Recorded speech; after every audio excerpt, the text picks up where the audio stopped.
Have you ever felt like something was wrong during a seemingly normal outing? In this video, I'll share 3 creepy horror stories that started just like that.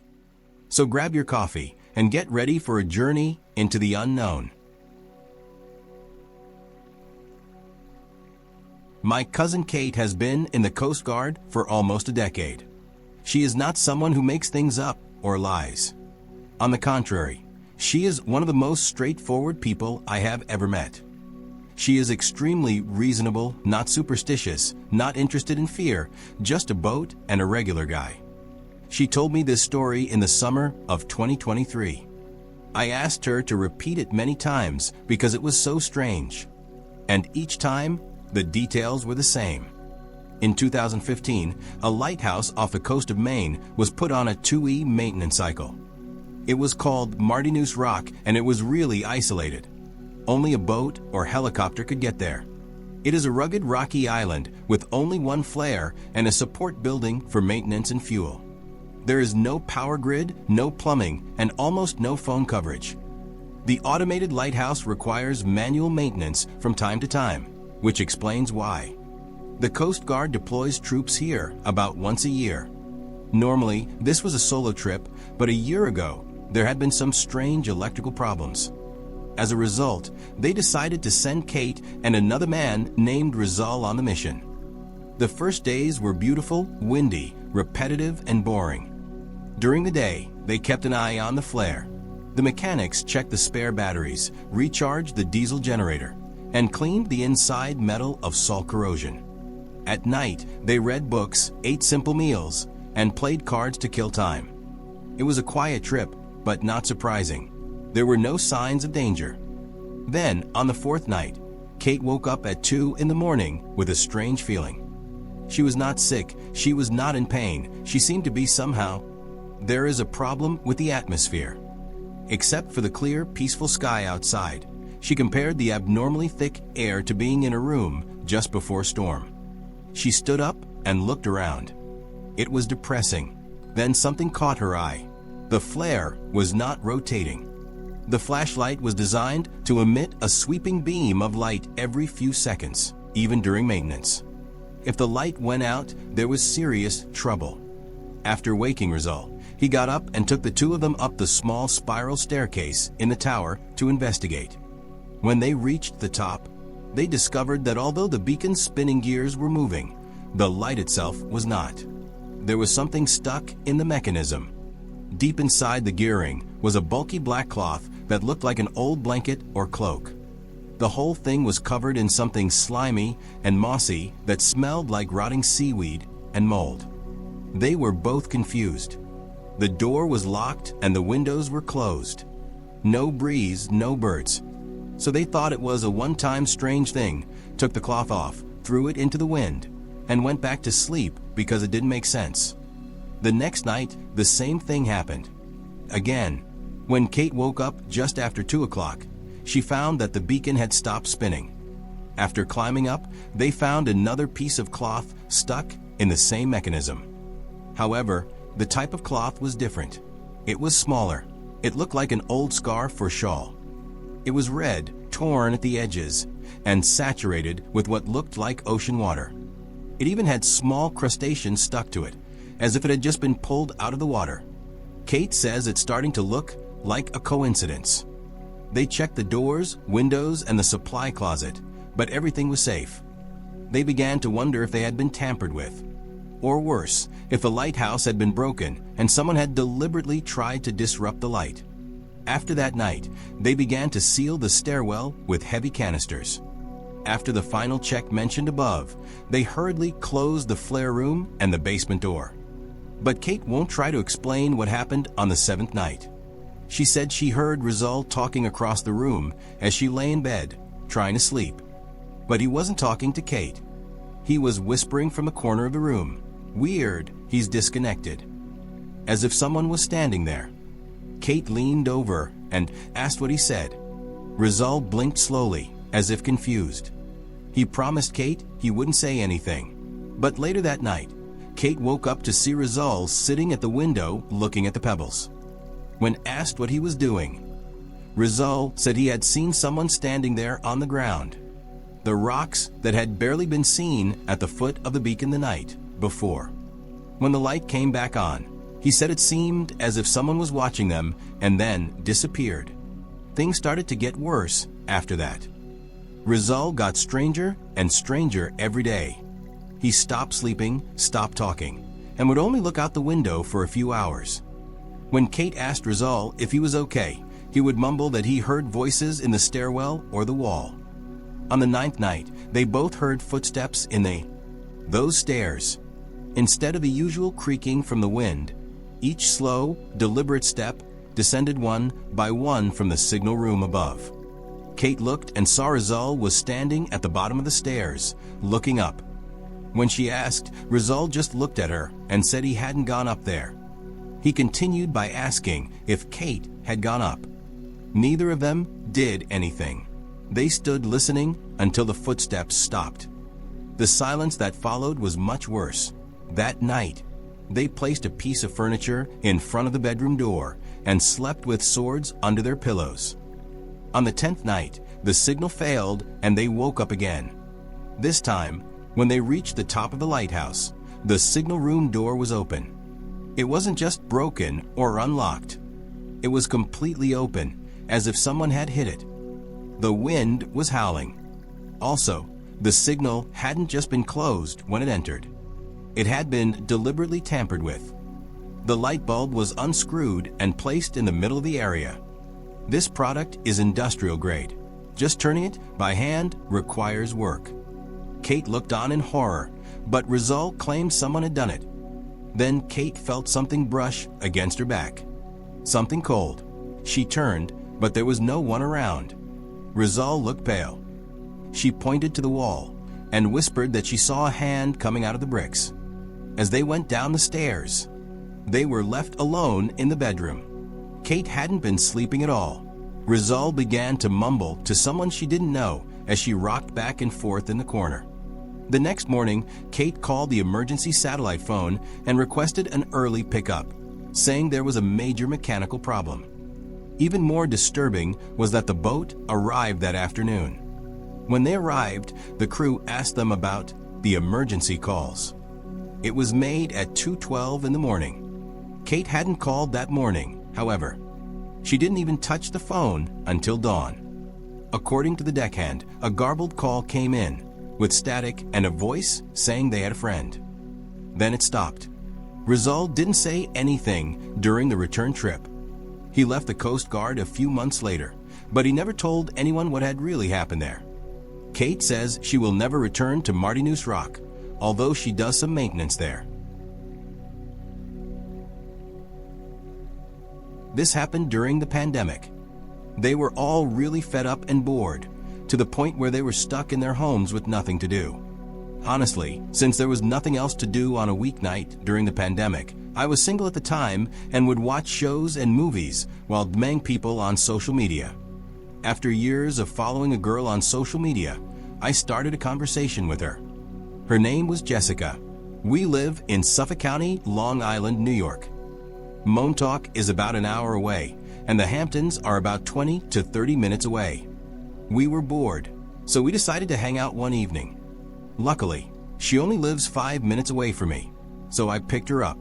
We drove to a nearby park that was closed and they were smoking White Claws there. I could feel it right away. She was a little bit disobedient, but calm. She was ready to climb fences, trespass, etc. We connected right away, and within an hour, we came up with the idea to go to Montauk and hike the cliff walk at the Lighthouse. After sunset, the Lighthouse grounds were officially closed. I think they might have been closed for the most part during the lockdown. I'm not sure, but I immediately said it was closed. I liked this kind of adventure, so after finishing our drinks, we drove east to Mock Point. When we got there, she told me to just park in the Lighthouse parking lot. I was a little nervous, but she seemed confident there would be no security on any Tuesday night during the off-season. I took her at her word since I didn't see any cars. She claimed she had done this before, even before the pandemic. After we parked, another White Claw appeared in the parking lot. Every now and then, I would look around nervously to make sure there were no security vehicles inspecting the area. She would tell me to relax. We finally started moving towards the lighthouse. Seeing a lighthouse up close at night and just looking at it is both really interesting and a little unnerving. It looks like a liminal space, but I don't know how to put it. It felt out of place. We tried to stay out of the way of the actual entrance and not walk directly into the light, maybe to avoid exposing ourselves. The Montauk Lighthouse was a new place for me. It took us directly to the edge of the cliff behind the lighthouse, where some rocks formed a kind of path called a cliff walk. All we did was find our way with our flashlights. The lighthouse itself and a few lights outside the front entrance were the only lights on that night. But perhaps there were lights down below that should have been on. As we started to round the edge of the cliff, Jessica, who had been following me, suddenly shouted my name as she stopped walking. I looked at her, and she was pointing behind us.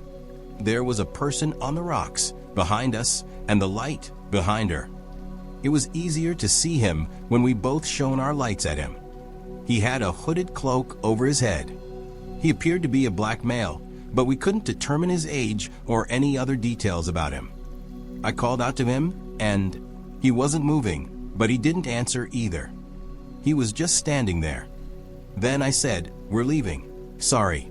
I was more worried that it was a security guard or something, and we would get in trouble, until the guy spoke to us.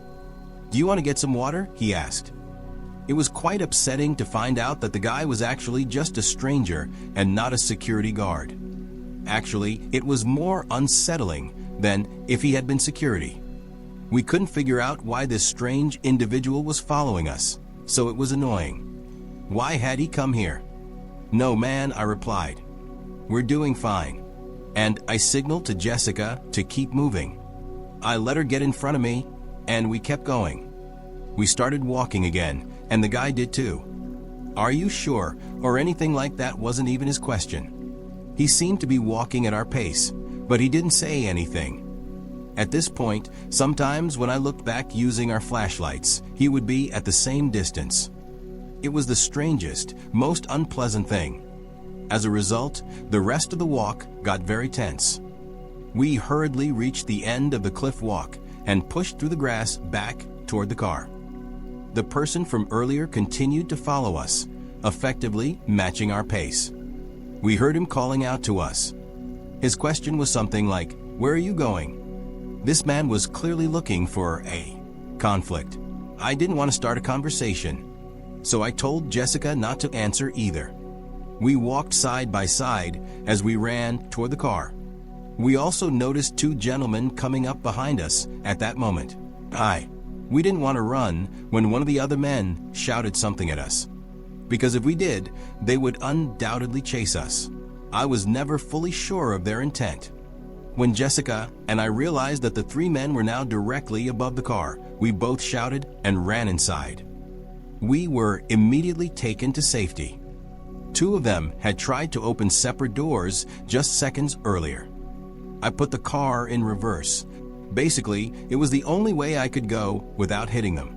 They kicked and bumped my car as we backed up, but they didn't try to chase us after we started moving. I know our hearts were pounding on the return trip, and we both went quiet when the adrenaline wore off. After dropping her off, we decided to call it a night. We kept in touch from that point on and went out a lot. It wasn't easy to get over the shock and fear of the incident. About a month later, Jessica and a few of our new friends decided to go to the same place. Jessica came with us, even though she didn't want to. When we got there again, we discovered a cave. It wasn't deep, it was just dark. Even though we were hesitant to go in, we walked with our flashlights, shivering. And on the ground was one of the men who had kicked our car. He was lying motionless. His clothes were torn. His blood, it looked like someone had caught him as food and brought him home. He wasn't breathing. We were all very scared. We wondered if we should call the police. Jessica took out her phone, but there was no signal. While we were talking about what to do, we heard a screaming sound from the dark invisible part of the cave. It wasn't human. My blood ran cold when we heard it. We ran away screaming. We went to the police station immediately. We told them everything and went back there with the officers. But when they looked, there was no such cave. My friends and I looked at each other in surprise and fear. The police got angry, saying, "Are you kidding us?" They contacted our families and dropped us off at our homes. No matter how much we told everyone about the incident, no one believed us. We couldn't go back there again. I don't know what that screaming thing was, but I know it's still walking outside. My name is Rick. My longtime friend Leo has told me this story several times. He had thought of it a long time ago. It always scared me so much that I asked him to give me a full version, and he agreed to post it online. Leo was one of those people you could tell was genuine just by meeting them. He was in his 50s, sturdy, with skin weathered from decades spent at sea. He worked in marine rescue and coastal infrastructure. When something broke near the water, Leo was basically the guy you called to come fix it. But he wasn't just a contractor. He had been a diver, a ship technician, and even a remote inspector for the government. The man noticed everything. I didn't question his story when he told it to me. Not for a moment. He said it happened in 2013, when he was assigned to do a structural inspection of an old, decommissioned lighthouse for a small county in Washington state. The county had inherited the land years earlier and didn't know what to do with it. Developers wanted to tear it down. Historians wanted to preserve it, but no one wanted to pay for it. This made Leo's job easier. Examine the building yourself, look inside, and decide if it was safe to rebuild. The lighthouse was located on a remote rock island about an hour offshore. The only buildings on this small island were the lighthouse itself, a 312-foot wide slab of rock and dirt, a generator shed, and a rusty old pier from decades ago. The area had been unused for years and was not popular with tourists. There was no dock, just a small Coast Guard boat resting on a narrow ledge. Someone could be lowered in at low tide. Leo's basic equipment included a sleeping bag, a few tools, a clipboard for a day's worth of food, and a two-way marine radio. The plan was simple. He'd be dropped off on Monday morning, finish everything by Wednesday, and get picked up Thursday afternoon. Don't travel alone. He'd done similar things countless times before. When he first arrived, everything was cloudy, quiet, and calm. The air was filled with the usual combination of salt, metal, and rot from years of neglect. The actual lighthouse was about 50 feet high, with a classic spiral staircase leading to the light room, built in the early 20th century. The glass lens hadn't worked in decades, but the structure itself was intact. Leo carried out regular safety checks of the support beams, staircase integrity, and window fittings. The floorboards downstairs were intact but damaged. There was a storage room on the second floor, but it was empty except for a few rusty metal cupboards. On the third floor was a small bedroom area that hadn't been used in decades. Finally, he spread his sleeping bag on the ground floor near the generator room because it was warmer and out of the wind. The first night passed without incident, and there was silence. "Quiet," Leo said. "You don't realize how noisy the world is until it's quiet." There were no bugs, no birds, no sound of waves crashing on the rocks outside, just the wind, and even that was soft. On the second day, the fog rolled in. When Leo woke up, the outside world was completely white. The window was only 5 feet from the outside. The fog was like nothing he had ever seen before, he said. It was so thick it looked solid, like a wall. But he didn't think much of it. Fog was common in that area. He spent most of the day on the upper stairs, taking notes. That was when he noticed the first oddity. Halfway down the stairwell leading to the signal room was a maintenance closet built into the wall. He tried to open it on the first day, but the hinges were so rusty it wouldn't budge. But now it was ajar. It had moved, only an inch, but enough to be noticed. He didn't like it, but thought it was the humidity in the air. Inside, the closet was pitch black. When he opened the door fully, he saw a wooden box about the size of a lunchbox in the back corner. It looked as if it had been suffocated by the damp moss that now covered it. He didn't open it. He said it just needed to be reported, then closed the door again. Something woke him that night. He said it wasn't a sound exactly, but rather an absence of sound, as if everything had stopped. Then he heard footsteps on the metal stairs above him. At first he thought an animal had gotten in, but he quickly realized the steps weren't leaving. They were climbing. Everything in the tower was going up. He turned on his flashlight and aimed it toward the entrance to the stairwell and waited. But nothing happened. Eventually, the noise subsided and silence returned. The next day, he examined everything, top to bottom. He searched every room and cupboard. He even climbed up to the roof. But there was nothing unusual. No animals, no signs of intrusion. Only that box. It was now outside the closet, halfway down the stairwell, still covered in moss. He said he stood looking at it for a long time, unsure of what to do. Finally, he picked it up. It was heavier than expected.